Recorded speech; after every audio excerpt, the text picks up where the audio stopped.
When I travel around the country and meet new people, I often ask them whether or not they love their jobs. The answers I hear are interesting and probably predictable, that I hear a lot of things like, it's a living, or, well, you know, I've had worse jobs, or, well, it pays the bills. But it's rare that I run into somebody who is pursuing a job with passion and purpose. And I think part of the problem is the nature of modern jobs, right? That these big companies have HR departments that have dialed in the job requirements for every position, right? That when you start, there's a description. This position requires these skills. It requires these activities. Here's how we're going to measure you. Here's what this pays, and not a penny more. And they have built these square holes, and they're trying to jam round and rectangular and star-shaped pegs into these holes, and they don't usually fit very well. And that's what part of the reason I think so many people are not terribly engaged. Maybe you've heard that term, employee engagement, which is the degree to which somebody goes to work every day and tries their very best. It's pretty low in the country, and it's declining. And I think part of the reason is that people don't get to do the things they love to do at work every day. It's really rare to find that. That's why, by the way, I'm personally a big advocate for self-employment. Used to be really difficult to start your own business, but modernizations in technologies and opportunities have really made it where anybody can have a business of their own, run it on a shoestring budget from home. That's what I do. And it's you don't have to have an accountant and a marketing company anymore. That most people could run a small business with their phone and their laptop. And even if you have a full-time job, I recommend people start a small business on the side, add an income stream to your family's income. If nothing else, it's like a spare tire that if something happens and you lose your job, you still have some income coming in. But one of the things I've noticed is that there are people who are really engaged at work, and either they've just chosen to pursue what they do. They're really positive people, and they're just choosing to love what they do, or they work for someone who's a good leader. Part of leadership that I have noticed that the very best leaders find ways to identify people's hidden talents and apply those talents, leverage those talents in the workplace. And when people get to go to work every day and do what they're best at, much higher chance that they're going to love what they do, that they're going to be loyal, that they're going to be a good teammate, all of those things.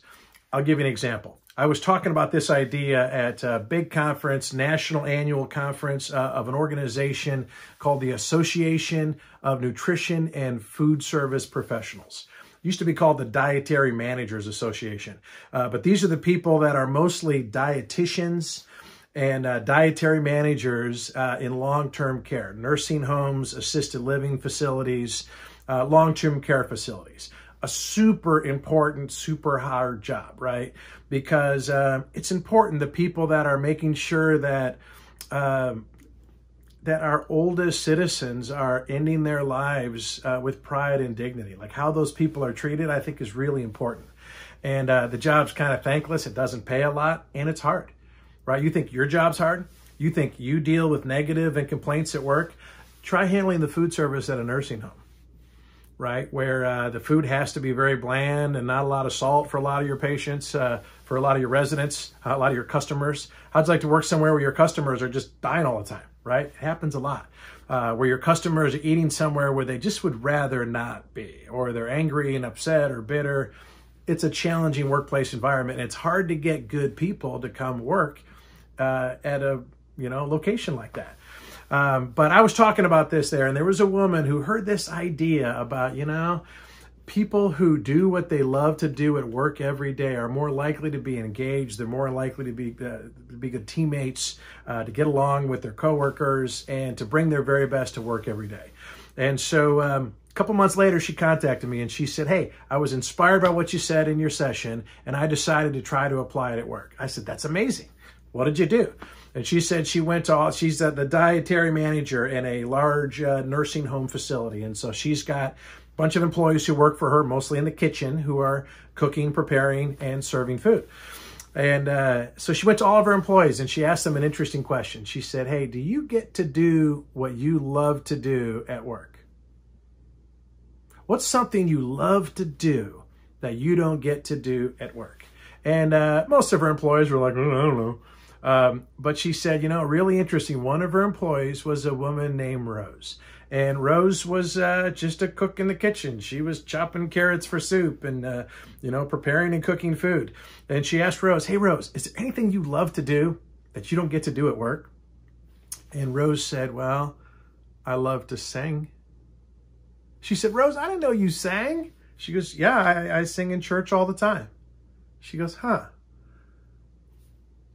Do you think you'd be willing to sing for the residents here at the nursing home someday? She said, okay. So they made up a flyer and they put them all over. Hey, Wednesday at 3 o'clock, right before dinner, probably, Rose from the cafeteria is going to sing for everybody. And so everybody comes rolling on into the, the bingo room, and Rose sings, right? And she just starts singing her heart out, right? She does her thing. And guess who loved it? Well, first of all, the residents loved it. Guess who else loved it? Rose loved it. She felt amazing. People were lined up to want to give her a hug and compliment her on her voice. It was an amazing thing.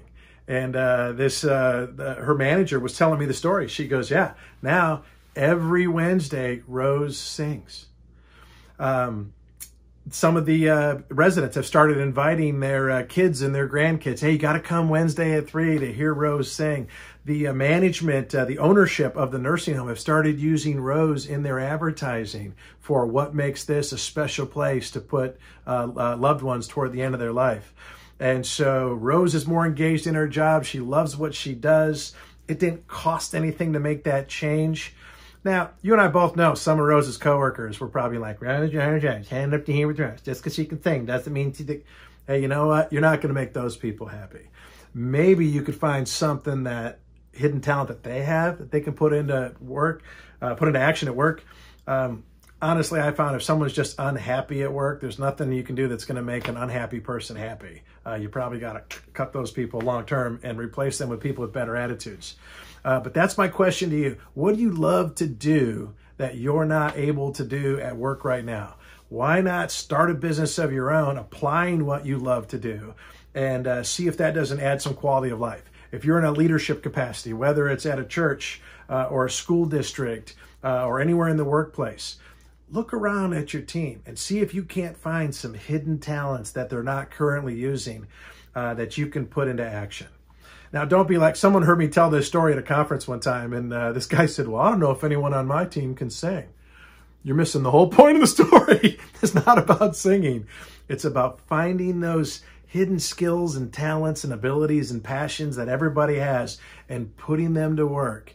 And if you do that with everybody, what a beautiful result that you're going to have. That way, everyone is living an epic life.